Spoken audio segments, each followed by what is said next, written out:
So good morning to everyone, and happy Massachusetts Archaeology Month to those who are celebrating. There's still a couple days left. I'm really excited and grateful to this team for all the work that went into the really important renovations that we'll talk about here today.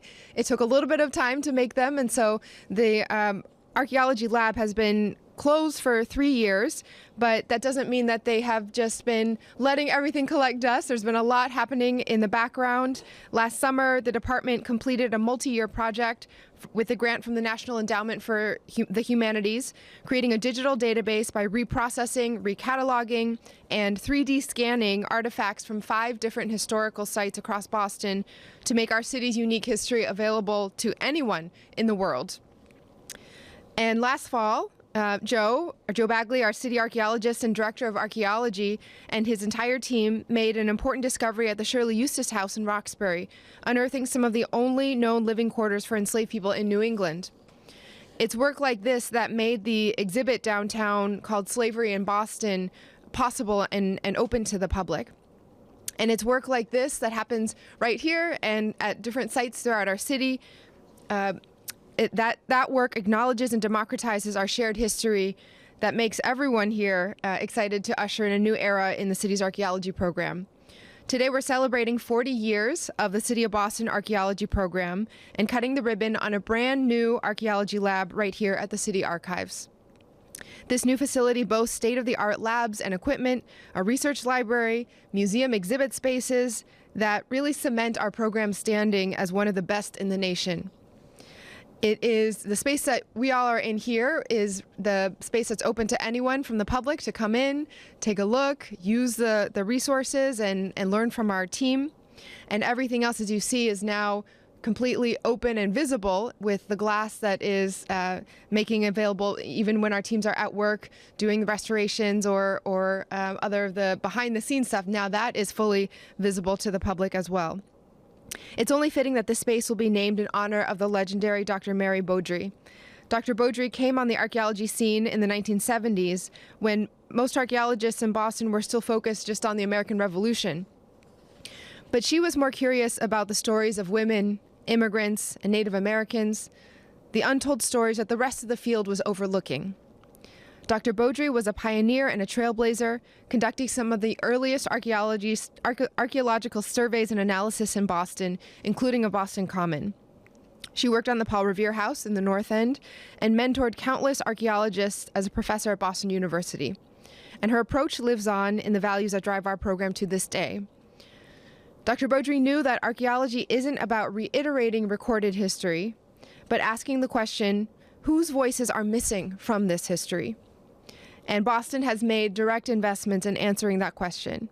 We have our new director of our Office of Historic Preservation this summer, Murray Miller. We have the, thank you for joining the team. We have the public facilities team's incredible work in building this new facility and renovating it to help us continue untangling the many threads of community that together make up the tapestry of Boston's history. And I also just want to make sure we're recognizing that Dr. Beaudry herself made this possible with some of the funds that she left from her estate to the city's archaeology program. And so we just want to uphold her legacy and thank her for all that she's done for the city and continuing to invest. And in our offices of arts and culture, historic preservation, new urban mechanics, and parks and recreation, as well as revolutionary spaces, the Paul Revere House, Newbrook Farm, Old North Illuminated, League of Women for Community Service, and the Malcolm X and Ella Little Collins House. There's a lot of groups and partners that have come together to make this space possible and a program that does justice to Dr. Beaudry's vision and legacy. So next up, we will hear from our Chief of Environment, Energy, and Open Space, Reverend Mariama White-Hammond, followed by our City Archaeologist and Director of Archaeology, Joe Bagley, and then our elected officials were joined by our City Councilor, Kendra Lara, State Representative Bill McGregor, and State Senator Mike Rush.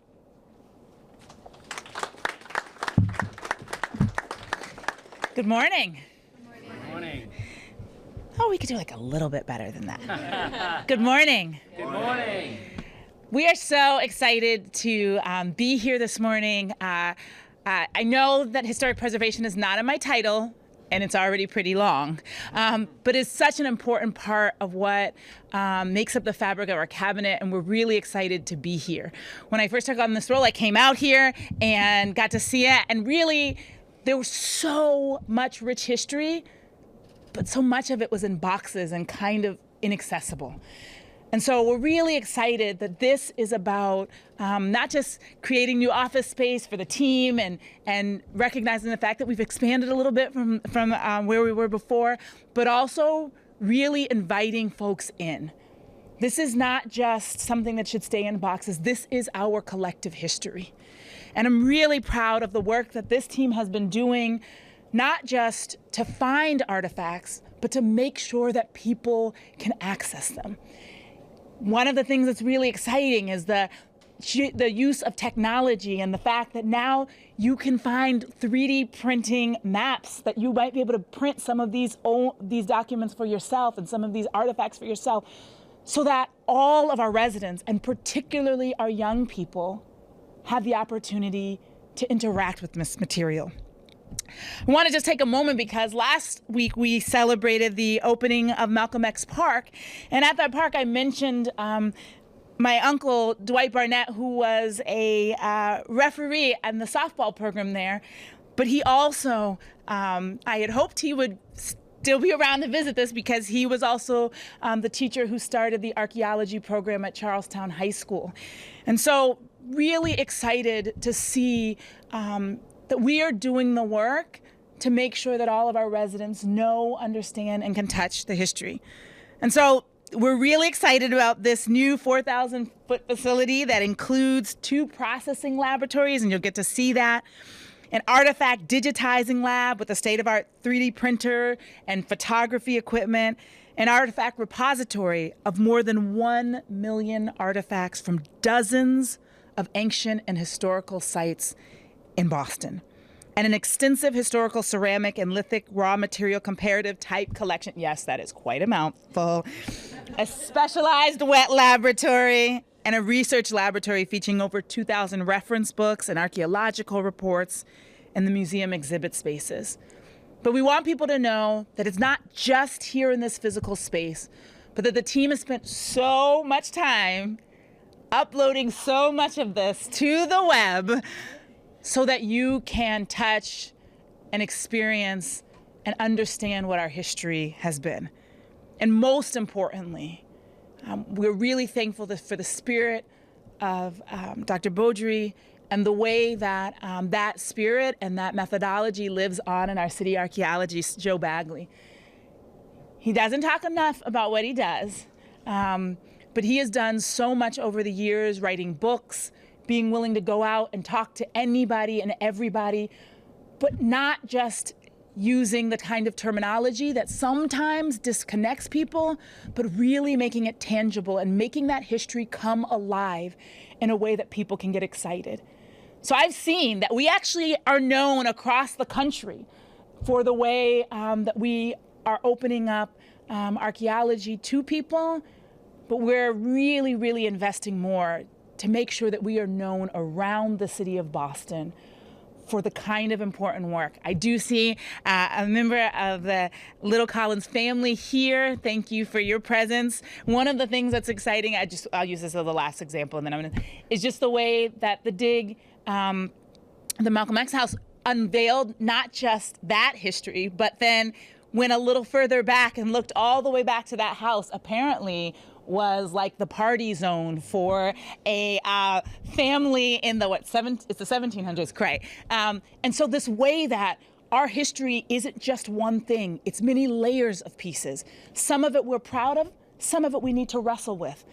But if we don't know it, we can't learn from and grow from it. So really excited to see this, and really proud of the hard work that's been done by this team to make this history come alive. And so with no further ado, I introduce our city archaeologist, Joe Bagley.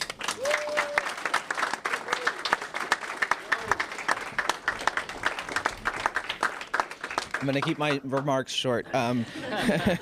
Scribbled that on this morning as I realized I didn't have anything written. But mostly I just wanted to thank you all for being here. This is more people than we could have hoped for, and we're still open for the rest of the day. I just wanted to reflect briefly on where we've come from.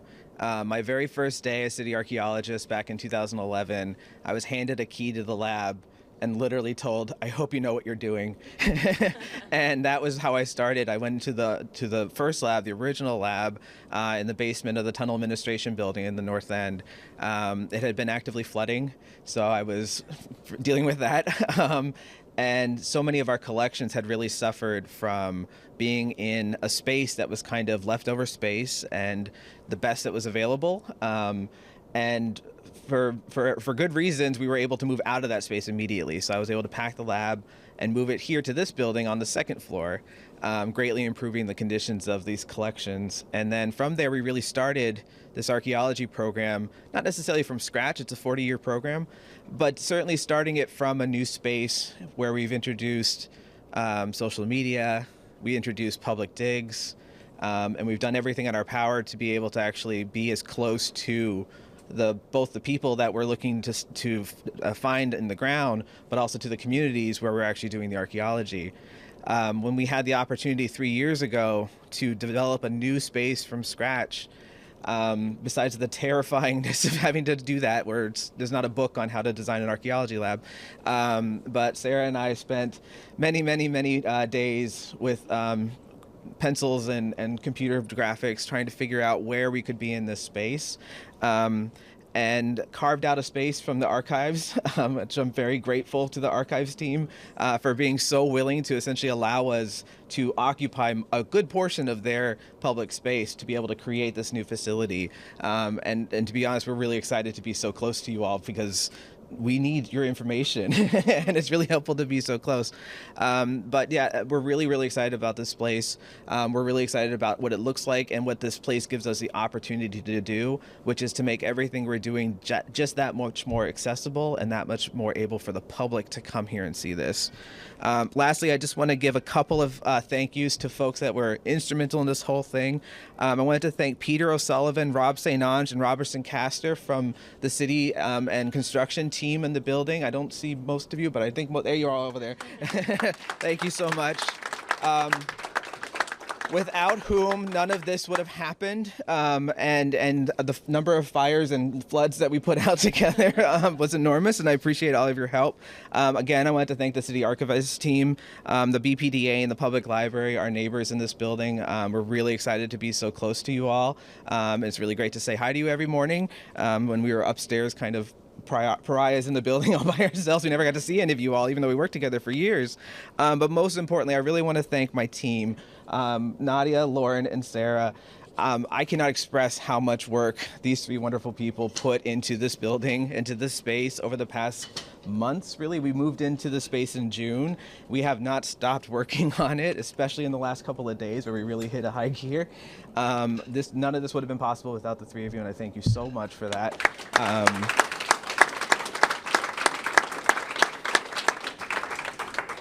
Once we finish this portion of it and we do the tour, we're not going to do a tour of the exhibits, but I just wanted to point out that there's cases in this area, there's cases in the hallway, but the main walkthrough will be outside of that. So please, before you leave, take a look in the hallway at the 17th century collection, the James Garrett site. It's the oldest and largest collection of artifacts from the city of Boston. We did it for the 400th, so we're really excited to be ready now for the 400th component of it, and we're getting up, going on our 250th, which Lauren will talk about in that room when we get there, and I'm going to turn it over to the next group of people. But thank you all so much for being here.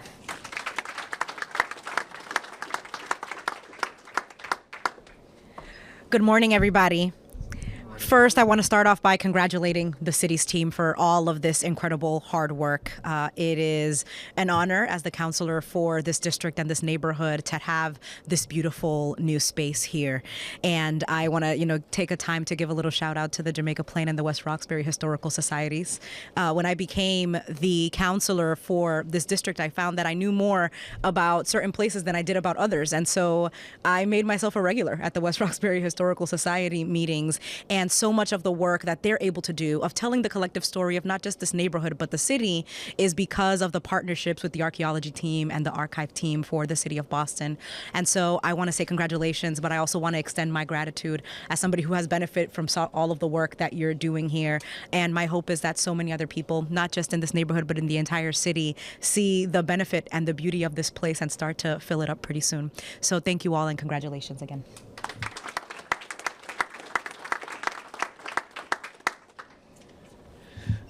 Hi, everyone. So I am actually the new state rep out here of the 10th Suffolk District, so this is actually in my district. My name is Bill McGregor. I was actually elected in June, so I'm just happy to be here. I appreciate the mayor's commitment to preserving and investing in the city's history and being able to have access to it, and now having it in my district. So it's amazing to be here.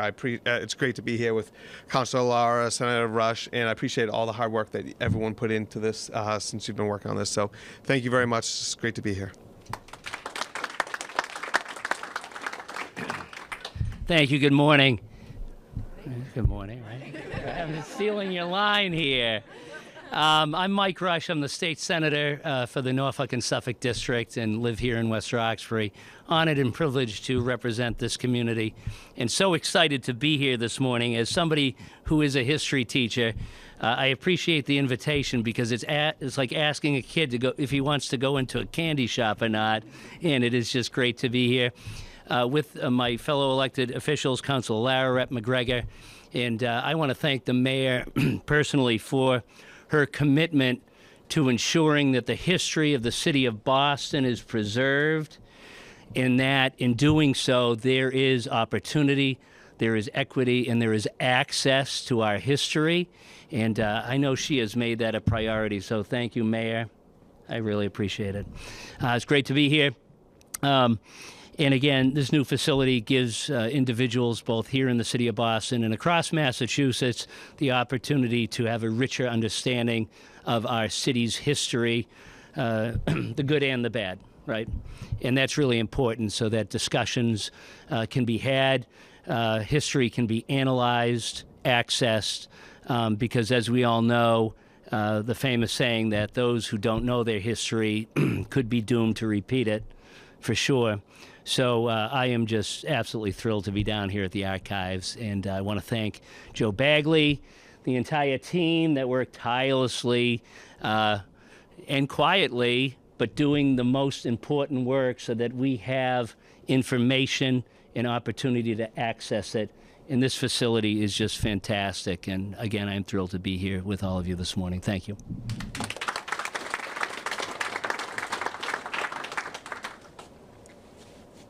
All right, I think we are concluding the speaking portion, and now we're going to go ahead and cut the ribbon.